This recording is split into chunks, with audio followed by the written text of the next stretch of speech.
ये 3 तस्वीरें मैं आपको दिखा रहा हूं। एक तस्वीर अल जजीरा ने ग्राफिक्स जारी किया कि अब तक इजराइल फिलिस्तीन युद्ध में कितने लोग मारे गए हैं, और इजराइल में और फिलिस्तीन में। दूसरी जो तस्वीर है वो अब तक के 75 साल का इजराइल और फिलिस्तीन का मैप है, जिससे पता चलेगा कि किस पर किसने कब्जा कर दिया। आज़ादी के समय फिलिस्तीन इजराइल की कितने मैप क्या था और आज क्या है, मतलब किसने किस पर कब्जा किया। और तीसरी जो तस्वीरें मैं आपको दिखा रहा हूँ अल जजीरा की तरफ से ही, कि ये गज़ा पट्टी की तस्वीरें हैं जो पहले था और अब हमले के बाद है। तो इससे साफ हो जाएगा कि आतंकी देश कौन है। नमस्कार, मैं शंभू कुमार सिंह और आप देख रहे हैं नेशनल दस्तक। पिछले 75 साल से इजराइल ने अपने मीडिया के दम पर, यूरोपियन दोस्त के दम पर, अमेरिका के दम पर दुनिया को ये कहा, ये बताया कि फ़िलिस्तीन जो है वो आतंकी देश है, हमास आतंकी है और हम पर हमला हो रहा है और हम अपनी सुरक्षा कर रहे हैं। लेकिन सोचिए, वो आतंकवाद से अपनी सुरक्षा कर रहा था या धीरे धीरे फ़िलिस्तीन पर कब्जा कर रहा था। ये मैप है 1948 से लेकर अब तक का, 2023 तक का। इस मैप से आप अंदाज़ा लगा लीजिए, जो ग्रीन वाला भाग है वो फ़िलिस्तीन है, जो व्हाइट वाला भाग है वो इजराइल है। और धीरे धीरे देखिए कि व्हाइट वाला भाग बड़ा होता जा रहा है और ग्रीन कम होता जा रहा है। इसका मतलब है कि फ़िलिस्तीन पर धीरे धीरे इजराइल ने कब्ज़ा कर लिया। और चूंकि उसके पास टीवी और अखबार था, ठीक भारत की तरह, जो भारत में जो मनुवादी हैं उनके पास मीडिया है, टीवी है, अखबार है, और वो धीरे धीरे हमेशा सत्ता में बने रहते हैं। और इस देश के किसान, मजदूर, दलित, पिछड़े आदिवासियों को किस तरह से कभी आदिवासी अपने अधिकार के लिए बोले तो वो नक्सलवादी हैं, कभी दलित पिछड़ा बोले तो उग्रवादी हैं, कभी मुसलमान अपने अधिकारों के लिए बोले तो आतंकवादी हैं। ये खेल चलता रहता है मीडिया के दम से। इसलिए मैल्कम ने कहा है कि मीडिया में वो ताकत है जो दोषी को निर्दोष और निर्दोष को दोषी साबित कर दे। अगर आप टीवी अखबार देख रहे हो, टीवी अखबार जिसका है वो चाहे तो आपको उसके खिलाफ ही खड़ा कर दे जो पीड़ित है।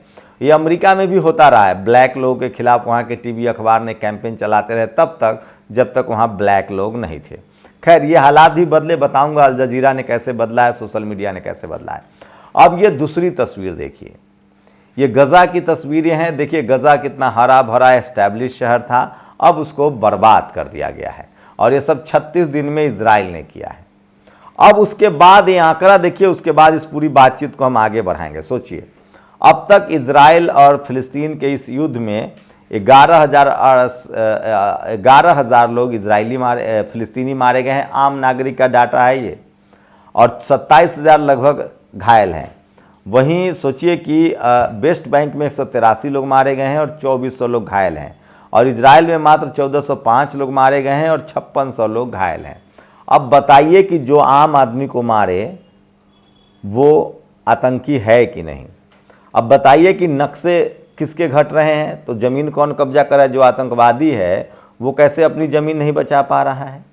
गज़ा पट्टी को किसने मलबे में तब्दील कर दिया और लोग कहाँ के मारे जा रहे हैं। अब आप कहिएगा कि हमास ने पहले हमला किया इसलिए इजराइल अपना बचाव कर रहा है। ये तर्क सही नहीं है। दुनिया में आतंकवाद की सीधे सीधे परिभाषा है कि आम लोगों को मारना युद्ध में नहीं कहलाता है, युद्ध के नियम के खिलाफ है। रही बात हमास की, तो ठीक उसी तरह से जैसे भारत की जो गोदी मीडिया है, जो मनुवादी मीडिया है, जो तालिबान तालिबान तालिबान लिखता था, वो अब तालिबान अफ़गानिस्तान में सरकार चला रही है और भारत सरकार के साथ उसके अच्छे रिश्ते हैं। उसी तरह से हमास को अब तक भारत सरकार की वेबसाइट, भारत सरकार के गृह मंत्रालय ने या यूनाइटेड नेशन ने आतंकी देश घोषित नहीं किया है। अमेरिका का ये हमेशा से कैरेक्टर रहा है, वो जिसको चाहे आतंकी घोषित कर दे अपने हिसाब से। जैसे भारत ने पाकिस्तान को हम लोग कहते हैं कि वो हम लोग अभी भी कहते हैं कि वो आतंकवाद को बढ़ावा देता है, पोषक है, लेकिन इंटरनेशनल प्लेटफॉर्म पर वो पाकिस्तान एक आतंकी देश घोषित नहीं है। भारत कोशिश करता रहा है, ये भी सच है कि वो आतंकवाद को बढ़ावा देता है, लेकिन अभी तक वो इसमें बचने में कामयाब रहा है। उसी तरह से सोचिए, भारत के जो आरएसएस है उसको कनाडा में या अमेरिका के जो कई सारी एजेंसी हैं वो कहती है कि ये संगठन जो है वो हिंसा फैलाता है, इसको बैन करना चाहिए। तो सोचिए, हमास जो है वो गज़ा का एक चुना हुआ, उसके एक व्यवस्था है, वहाँ के लोग मानते हैं और उसको अभी भारत सरकार के गृह मंत्रालय ने और उसने आतंकी, लेकिन इजराइल और चूंकि फ़िलिस्तीन का युद्ध है तो वो हमास को आतंकवादी कहता है, दोनों में कॉन्फ्लिक्ट है। लेकिन डेटा कुछ और ही कह रहे हैं। डेटा कह रहे हैं कि निर्दोष लोगों को इजराइल मार रहा है तो इजराइल आतंकी है। यूनाइटेड नेशंस ने भी कहा, 120 देशों ने कहा है, मैं नहीं कह रहा हूँ। भारत सरकार भी कह रही है कि आम लोगों की हत्या जायज़ नहीं है और सिविलियन नहीं मारे जाने चाहिए, वही आतंकवाद पर भी लगाम लगे। तो एक राय बना दी गई है कि हमास मतलब आतंकवादी, जैसे पहले तालिबान मतलब आतंकवादी। अब सोचिए, तालिबान सत्ता में है, अमेरिका सत्ता देके चला गया और तालिबान के साथ भारत के बायलैटरल रिलेशनशिप है, द्विपक्षीय संबंध हैं और अच्छे संबंध है, ठीक ठाक संबंध है। तो सोचिए कोई देश कभी किसी को कैसे आतंकवादी घोषित करता है। सोचिए, भारत की कभी कोई विस्तारवादी नीति नहीं रही, इसलिए दुनिया में कभी किसी ने चर्चा तक नहीं की कि भारत आतंकवाद को प्रोत्साहित करता है या आतंकवादी देश। यहाँ तक कि पाकिस्तान के भी ये कहने की ज़रूरत नहीं हुई, क्योंकि भारत ने आज तक कभी कोई आतंकवादी घुसपैठ कराने की कोशिश नहीं की है, जबकि पाकिस्तान करता रहा है। तो हो सकता है कि हमास चूँकि कमज़ोर, फ़िलिस्तीन एक कमज़ोर देश है और वो इस तरह की बातें की हो, लेकिन हमास को अब तक यूनाइटेड नेशन ने आतंकवादी घोषित नहीं किया है। लेकिन जो 36 दिनों बाद जो अपडेट है, गाज़ा बिल्कुल तरह से मलबे में तब्दील हो गया है। हमने आपको ग्राफिक्स के जरिए दिखा रहा हूँ। 11,000 से ज़्यादा लोग मारे जा चुके हैं, लगभग 27,000 लोग इंजर्ड हैं। तो स्थिति जो है वो काफ़ी ख़राब हो चुका है। इसकी वजह यह है कि गाज़ा के पास, फ़िलिस्तीन के पास कोई अपना फाइटर प्लेन नहीं था, कोई उनके पास हथियार, गोला बारूद नहीं था। लेकिन अब ये समस्या नहीं है, अब उनको रूस का हथियार मिल रहा है, चीन का हथियार मिल रहा है, नॉर्थ कोरिया का हथियार मिल रहा है। अब आपको बता दें कि धीरे धीरे इसे अब ये समझना पड़ेगा, पूरे जो खाड़ी देश हैं उनके पास अब इस तरह की स्थिति नहीं है। बहुत सारे खाड़ी देशों के पास, मुस्लिम कंट्री के पास अब आधुनिक हथियार भी हैं। जैसे ईरान को ही ले लीजिए, ड्रोन भी है उसका अपना, मिसाइल भी है, एटॉमिक हथियार भी है, और रूस भी हथियारों की सप्लाई कर रहा है। तो धीरे धीरे ये ग्राफिक जो है वो बिल्कुल चेंज हो सकता है, क्योंकि जिस तरह से रूस ने यमन को हथियार देना शुरू कर दिया है, सीरिया को हथियार देना शुरू कर दिया है, ईरान के पास ऑलरेडी हथियार है, मजबूत देश है। तो इसी वजह से अब तक फिर इजराइल कामयाब हो रहा था। लेकिन अब इस 36 दिन के युद्ध में कई सारे मिथक जो हैं वो टूट गए हैं। एक तो दुनिया को ये पता चल गया है पूरी तरह से कि फ़िलिस्तीन पर कब्जा करने के लिए इजराइल प्रोपगेंडा करता था, और आज भी उसकी मंशा हमास को ख़त्म करना नहीं है, फ़िलिस्तीन पर कब्जा करना है। एक बात। दूसरी बात ये भी साफ हो गया कि इस युद्ध में इजराइल ने हमास को नहीं हमला किया, सिर्फ उसने आम निर्दोष लोगों को मारा। इसका मतलब फ़िलिस्तीन के नागरिकों से उसका कोई लेना देना नहीं है और वो फ़िलिस्तीन पर कब्जा करना चाहता है। अमूमन इस तरह के जब युद्ध होते हैं, जैसे रूस और यूक्रेन का भी युद्ध हो रहा था, लेकिन रूस को बहुत नियम कानून बरतने पड़ते थे, उसके बाद भी रूस यूक्रेन को हथियार मिले और रूस लंबा खींच गया उस युद्ध में। तो इस युद्ध में भी यही बात है कि अब इजराइल लंबा खींचने वाला है और इजराइल की भी बर्बादी होगी, उसकी अर्थव्यवस्था चौपट हो जाएगी, हथियार खत्म हो जाएंगे। लेकिन जिस तरह से रूसी और चीनी हथियार बाकी अपोजिशन को मिल रहे हैं, उससे अब इजराइल को नुकसान होना शुरू हो गया है, उस पर हमलों की तेज़ी बढ़ गई है। लेकिन एक बात तो तय है कि इजराइल ने कब्ज़े की नीयत से जिस तरह से गजा पट्टी को बर्बाद कर दिया, तहस नहस कर दिया, ये जो है उसको अब उसके प्रति जो भी सहानुभूति थी कि वो अपनी रक्षा कर रहा है, आतंकवाद से लड़ रहा है, वो ख़त्म हो गया है। और पूरी दुनिया के निगाह में आज अगर कोई आतंकी देश है तो वो इजराइल है, कोई जेनोसाइड करने वाला देश है तो इजराइल है, क्योंकि उसने अब तक 11,000 आम फिलिस्तीनी को मार गिराया है हमास के नाम पर।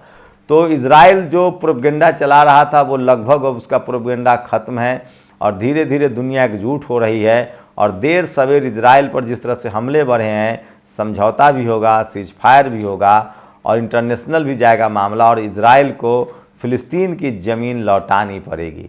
तो ये 3 तस्वीरें बताता है कि इजराइल की विस्तारवादी नीति रही है, जो ग्राफिक्स बताता है। इस युद्ध में इजराइल ने किसी भी नियम कानून को नहीं माना, निर्दोष लोगों को मारा है, ये अल जजीरा का ग्राफिक्स बताता है। और गजा को किस तरह से मलबे में तब्दील कर दिया गया है, ये भी एक तस्वीर बताता है। इसका मतलब है कि परमाणु बम से भी ज़्यादा बेदर्दी से बमबारी, बिना किसी नियम कानून को ध्यान में रखते हुए, बिना हम लोग की सुरक्षा को ध्यान में रखते हुए जिस तरह से इजराइल ने फ़िलिस्तीन पर बमबारी की है, उससे साफ है कि ये एक देश को ख़त्म करने का, उस पर कब्ज़ा करने की एक बड़ी साजिश है। और इसमें अब इजराइल फंस गया है। और दुनिया की जो सिंपैथी थी इजराइल के प्रति कि वो आतंकवाद से पीड़ित है, हमास से पीड़ित है, इजराइल में फ़िलिस्तीन में आतंकवाद पलते हैं, इजराइल पर हमला करते हैं। ये सब परसेप्शन भी टूट गया है सोशल मीडिया की वजह से, और लोग लगातार दुनिया भर में यूट्यूब, फेसबुक और ट्विटर पर दिखा रहे हैं कि इजराइल एक विस्तारवादी नीति के तहत काम करके फ़िलिस्तीन पर कब्ज़ा करना चाहता है। लेकिन सवाल है कि 20 से 25 लाख फ़िलिस्तीनियों पर कब्ज़ा करना इतना आसान होगा क्या? वहीं पूरी तरह से इजराइल जो है वो एक्सपोज हो चुका है और दुनिया जान चुकी है कि इजराइल जो है और ख़ासकर बेंजामिन नेतन्याहू जो हैं वो इस युद्ध को इसलिए लड़ रहे हैं क्योंकि उनको अपने देश में अपनी कुर्सी बचानी है और दूसरा फ़िलिस्तीन पर कब्ज़ा करना है। और इसी वजह से सोचिए, आज तक खाड़ी देश कभी एकजुट नहीं हुआ। जब इराक पर हमला हुआ, लीबिया पर हमला हुआ, ट्यूनीशिया में जब इस तरह की बातें हुई, उसके बाद पाकिस्तान दुनिया का दूसरा सबसे बड़ा मुस्लिम देश है, उसके बाद भी भारत के खिलाफ कोई मुस्लिम देश खड़ा नहीं हुआ क्योंकि सबको पता था कि आतंकवाद का प्रॉक्सी वॉर जो है वो पाकिस्तान करता है। भारत इस तरह की गतिविधियों में शामिल नहीं होता है और इस वजह से कभी भी किसी खाड़ी देश ने पाकिस्तान का साथ नहीं दिया, भारत के साथ बने रहें। ईरान तो सबसे करीबी दोस्तों में से रहा है, लेकिन उसके बाद सोचिए अब जो स्थिति है वो इजराइल के प्रति ऐसी नहीं है।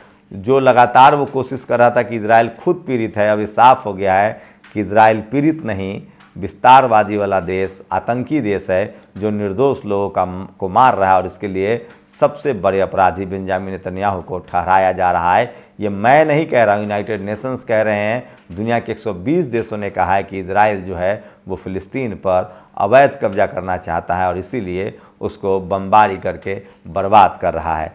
तो 36वां दिन ये पूरी अपडेट है और दुनिया को पता चल गया है कि इजराइल किस तरह का देश है और उसका वो नाटक भी खत्म हो गया है कि हम आतंकवाद से पीड़ित हैं, हम आतंकवाद को ख़त्म करना चाहते। दुनिया को लगता है कि इजराइल अपने हथियार के दम पर फ़िलिस्तीन पर कब्ज़ा करना चाहता है और इसीलिए 56 जो अरब कंट्री के देश है, खाड़ी देश है, वो एकजुट हो रहे हैं और 6 देशों ने तो बाकायदा अब इजराइल पर हमला भी शुरू कर दिया है। आप लोग अपनी प्रतिक्रिया जरूर दीजिए कि असली आतंकी फ़िलिस्तीन है, हमास है या इजराइल है। शुक्रिया। नेशनल दस्तक की आपसे गुजारिश है कि अगर इसको बचाना चाहते हैं तो नेशनल दस्तक को सब्सक्राइब करने के लिए रेड कलर के सब्सक्राइब बटन को दबाएं, फिर बेल आइकन की घंटी दबाएं। नेशनल दस्तक को बचाने के लिए बहुत ज़रूरी है कि हर खबर को शेयर करें, लाइक करें, कमेंट जरूर करें।